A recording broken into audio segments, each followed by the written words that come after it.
Welcome to Spring LIB. Okay, here it would appear that you've got the correct answer selected already, but we'll go through why. So molecule 1, and all I'm going to do here is I'm going to draw in the missing hydrogens, or the hydrogens that you don't draw, and condense structural formulas. So this is a carbon with only one bond, so it must have 3 bonds to hydrogen. Okay, the next carbon has 3 bonds, meaning it must have a 4th bond to hydrogen. The following carbon has 2 bonds, so it must have 2 bonds to hydrogen. And the final hydrogen has only 1 bond, so it must have 3 bonds to hydrogen. So in terms of unique hydrogens, I count 1, 2, 3, 4, 5. And you may ask yourself, well, this is a CH3 and this is a CH3. Are those really unique? And the answer is yes, because this CH3 is neighboring an OH. This CH3 is not neighboring an OH. To be chemically equivalent, they must have like identical positions, or through symmetry, chemically equivalent positions on the molecule. And if there's not an OH here, but there is an OH here, then these hydrogens cannot be the same as those hydrogens. Hopefully that makes a little bit of sense, because it's going to come up in the next molecule, and that's pentane, right? So we can go through this exercise again. We know there's 3 hydrogens here, 3 hydrogens here, 3 here, 2 here, 2 here, 2 here, and 3 here.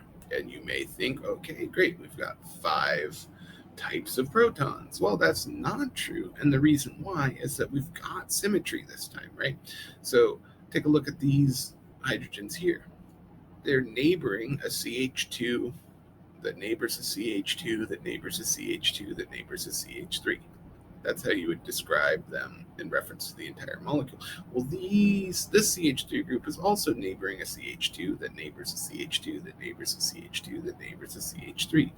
So the chemical environment of either of these CH3 groups is identical, right? So these only count for one type of proton. These protons are chemically indistinguishable from those protons.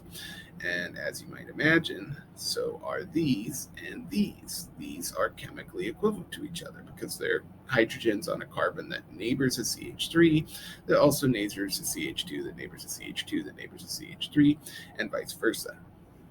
So now this is 1, this is 2, and then these are also unique compared to the other 2, right? They're the only CH2 that neighbors 2 CH2s, which those CH2s each neighboring a CH3. So in total, we have 3 sets of unique hydrogens on this molecule, and we had 5 over here. Okay, finally, we've got molecule 3. Right, and so we've got a methyl with 3 hydrogens here, and this is a hydrogen here because that carbon only has 3 bonds. This only has 1, so we know there's 3 hydrogens up here. And we've got 2 here. And also note that there's no real symmetry arguments that can be made here that would make any of these hydrogens be chemically equivalent to any other, so we can simply count the number of hydrogens groups that we have. So I see a CH3, I see a CH, I see a CH3, and I see a CH2, and that looks like 4 unique kinds of proton. So 5, 3, 4, that is answer 1. If that's not the correct answer, then there's a problem with the homework software.